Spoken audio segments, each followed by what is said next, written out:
My sister emptied my accounts and vanished with her boyfriend. I was heartbroken until my 10-year-old son said, "Mom, don't worry. I handled it." Then, days later, my sister called screaming. The day I checked my bank account, the air left my lungs. Zero. Every account drained. My sister's name, Natalie, flashed at the top of every transfer receipt. For a moment, I thought it was a mistake, some technical glitch at Wells Fargo. But the timestamps matched perfectly. The withdrawals happened while she was sitting in my kitchen, laughing and helping me pack Chloe's lunch for summer camp. Peanut butter and honey sandwich, apple slices, those overpriced organic chips she insisted were better. Her hands had been right there, steady and sure, while she was stealing my entire life through her phone. My hands trembled as I scrolled through the transactions. Not from shock, from the restraint it took not to scream. $43,000. Gone. The college fund I'd been building since Chloe was born. The emergency savings that took me 6 years to accumulate. The money I'd set aside for my Ford Escape payment. All of it, transferred out in neat little chunks over the past 2 weeks. Natalie and I had been inseparable once. She was the wild one, the girl who'd sneak out at midnight, who'd dated half the football team, who'd moved to Austin on a whim. I was the steady one, the girl with a 5-year plan, the one who actually showed up to family dinners, the one who sent birthday cards on time. When our parents died in that accident on Route 66, I was 24 and she was 22. I promised Dad, right there in the ICU with machines beeping around us, that I'd look after her. She promised Mom, tears streaming down her face, that she'd never take advantage of that. Promises break easy when money's involved. She'd always been in trouble. Wrong boyfriends who left her with debt. Wrong jobs that fired her for being late. Wrong choices that somehow always ended with me bailing her out. But she had charm, that intoxicating confidence that made people believe her lies, made bank tellers approve loans they shouldn't, made landlords give her another month. When she came to me crying about debt collectors last month, I didn't hesitate. "I just need help managing my bills," she'd said, mascara running down her cheeks in my living room. "You're so good with money, Morgan. I trust you. And you trust me, right?" I did. God help me, I did. I didn't tell Chloe right away. She was only 10. She didn't need to see her mother unravel like a sweater with a loose thread. I kept my face neutral during dinner, laughed at the right moments during her stories about soccer practice, tucked her in with our usual routine. But kids notice things. The way I stared at my phone. The cereal for dinner 3 nights in a row instead of real meals. The empty spot where the grocery money usually sat in my wallet. One night, about 4 days after I discovered the theft, she crawled into my bed around midnight. I'd been lying there in the dark, doing mental math that never added up right. Rent due in 12 days. Car payment overdue. Credit cards maxed out from the emergency expenses I'd had to cover. "Mom," she whispered, her small hand finding mine under the covers. "Don't worry. I handled it." I laughed through the tears I'd been holding back. It came out broken, almost hysterical. "Sweetheart, this isn't something you can handle. This is grown-up stuff. Really complicated grown-up stuff." She smiled in the darkness, and even though I couldn't see it clearly, I could hear it in her voice. That same mischievous smile her aunt used to have before everything went wrong. "You'll see, Mom. Just wait." I brushed it off as a child's optimism, that beautiful naivety kids have before the world shows them how cruel it can be. I kissed her forehead, smelling her strawberry shampoo, and told her everything would be okay even though I didn't believe it myself. I should have paid more attention. 3 days later, Natalie called. It was 2:17 a.m. according to my phone screen. Her voice came through trembling, high-pitched, absolutely frantic. "Where's my money?" she screamed. No hello. No pretense. Just raw panic. "Where is it, Morgan? What did you do?" I didn't answer. I just listened, my heart suddenly steady in a way it hadn't been in weeks. "You think you can mess with me?" Her voice cracked. "The account's locked. Every penny. His gone. Disappeared. And now the police." The line went dead. I stared at the phone in my hand, pulse steady, breathing even. Something shifted inside me. A slow, dangerous calm settled over my shoulders like a familiar coat. The next morning, I made blueberry pancakes. Chloe loved them on Saturdays, and I needed normalcy even if it was fake. She sat at the kitchen counter, swinging her legs, drowning her stack in maple syrup the way kids do. "Chloe," I said carefully, flipping another pancake. "What did you mean the other night? About handling things?" She didn't look up from her breakfast, just kept cutting perfect little squares. "Aunt Nat's boyfriend, that guy Trevor with the weird beard, he texted her bank details to my iPad when they came over last week. Remember? When they brought pizza and stayed late." I remembered. Pizza Hut. Thin crust.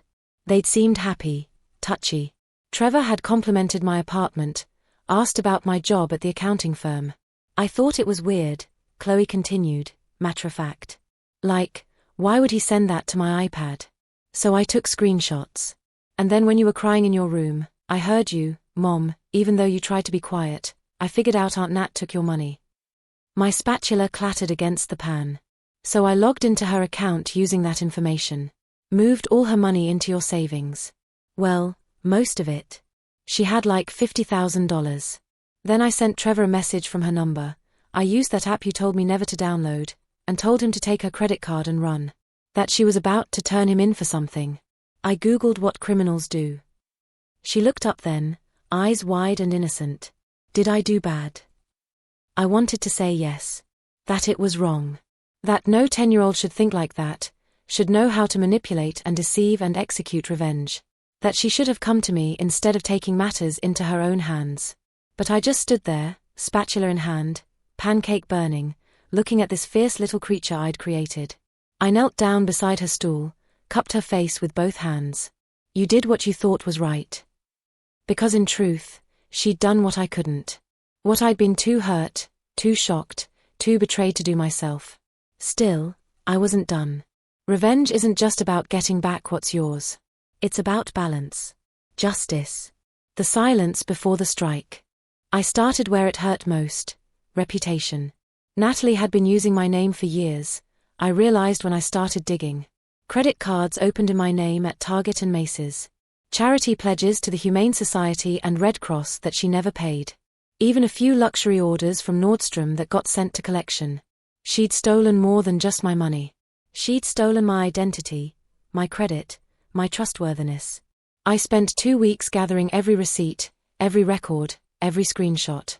Bank statements going back 3 years. Credit reports showing accounts I never opened. Email confirmations for purchases I never made. I organized it all in a binder with color-coded tabs, the way I'd organize a tax return for a client. Then I sent it all to the fraud department at every bank, every credit bureau, every store. But here's the thing, I signed it all under her name. Made it look like she was reporting herself. Added a confession letter about how guilty she felt, how she couldn't live with the lie anymore.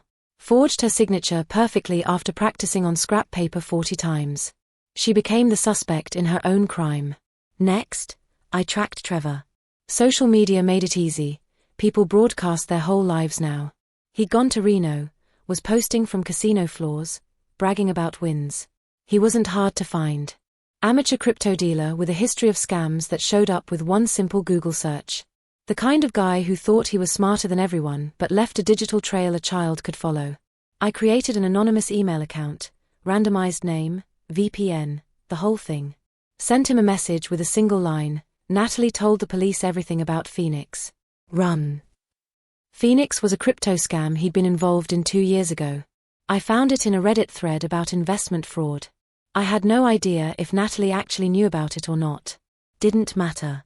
He disappeared from social media that same night. Deleted his Instagram, his Facebook, everything. 2 days later, Natalie called again. Different number, probably a burner phone. This time she wasn't screaming. She was sobbing, the kind of crying that comes from somewhere deep and broken. "I lost everything," she choked out. "Please, Morgan. I didn't mean to. I just needed a chance. You always had everything. Good job, nice apartment, perfect daughter. And I'm drowning. I've always been drowning." I hung up before she finished. Some debts can't be repaid with money. Weeks passed. Natalie stopped calling. Her number eventually got disconnected when I tried it out of morbid curiosity. I heard through our cousin Amanda that she'd left Denver after being questioned about a fraud investigation. Something about identity theft and false credit applications. Imagine that. Meanwhile, I rebuilt quietly. Got a promotion at work, senior accountant with a salary bump. Closed every old account Natalie had access to, opened new ones at a different bank entirely. Navy Federal this time, with better security. Bought a used Honda CR-V from a dealership in Lakewood, nothing fancy but reliable. Started saving again, properly this time, with passwords that weren't birthdays or anniversaries.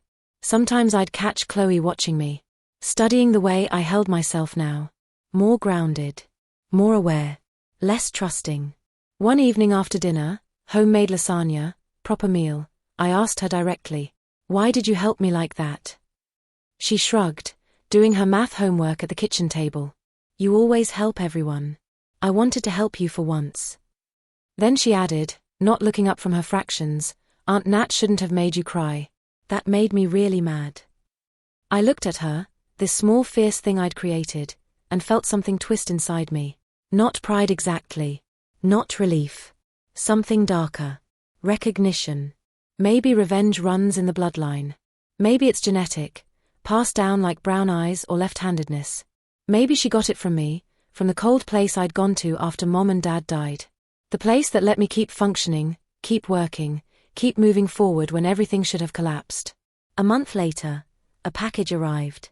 No return address. Just my name and apartment number printed on a generic label. Inside was a photograph of Natalie, taken somewhere tropical. Palm trees in the background, beach umbrellas. She looked thinner, almost gaunt. Desperate in that way people get when they're running on fumes and false hope. On the back, scrawled in her handwriting, "You think you've won? Just wait." I burned it in the kitchen sink without a word, watched the edges curl and blacken, because she didn't understand. This was never about winning. It was about ending. About closing a chapter that should have ended years ago, before the stealing, before the lies, before she took our parents' death and twisted it into an excuse for her own destruction. That night, I tucked Chloe into bed like always. Her room was covered in soccer trophies and school ribbons, evidence of a normal childhood I'd fought to give her. She had her stuffed elephant, Mr. Pickles, ridiculous name she'd chosen at age 5, tucked under one arm.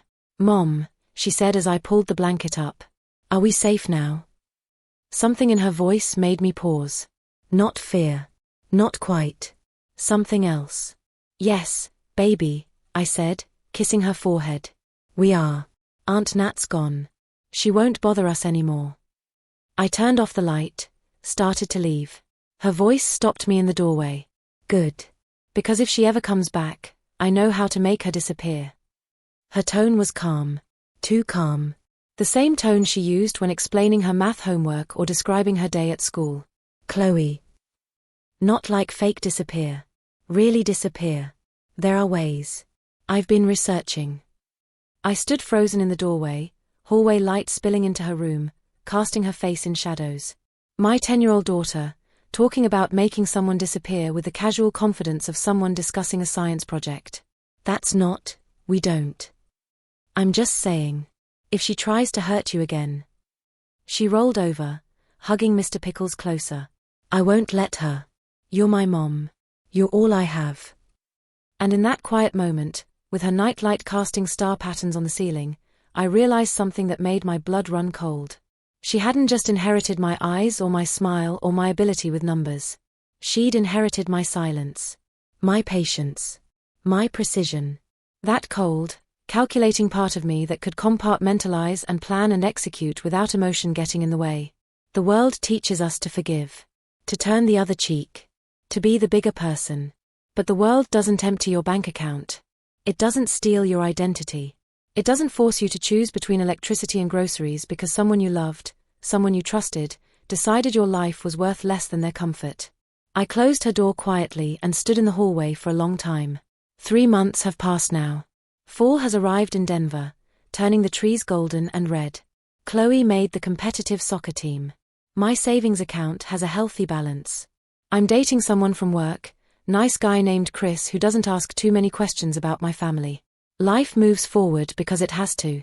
But sometimes, late at night when Chloe's asleep and the apartment is quiet, I think about that photograph.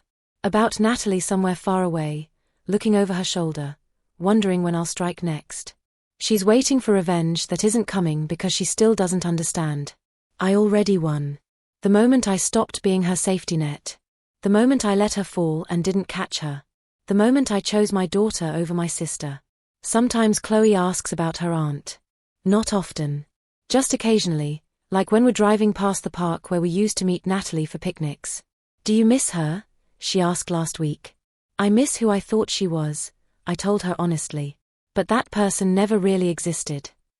Chloe nodded like that made perfect sense. Then she went back to her phone, probably texting her friends about some drama at school that seemed earth-shattering but wouldn't matter in a week. I don't know what I've created. What this experience has taught her. Whether I should have handled it differently, gotten therapy for both of us, tried to model forgiveness instead of retribution. But I do know this, she'll never be anyone's victim. She'll never let someone take advantage of her kindness. She'll never give access to her accounts and trust that love is enough to keep someone honest. Maybe that's worth the darkness. Maybe that's the real inheritance I can give her, not money or property or some family legacy, but the knowledge that survival sometimes requires edges sharp enough to cut. Natalie's out there somewhere. Maybe she's gotten her life together. Maybe she's still spiraling. Maybe she's planning some grand comeback, some revenge scheme that'll never materialize because she's all talk and no follow-through. She always has been. But if she does come back, if she shows up at my door with apologies or threats or whatever desperate act she's capable of, she won't find the sister who used to save her. She'll find someone else entirely. Someone who learned that love without boundaries isn't love at all. It's just another word for victim. And I'm nobody's victim. Neither is my daughter.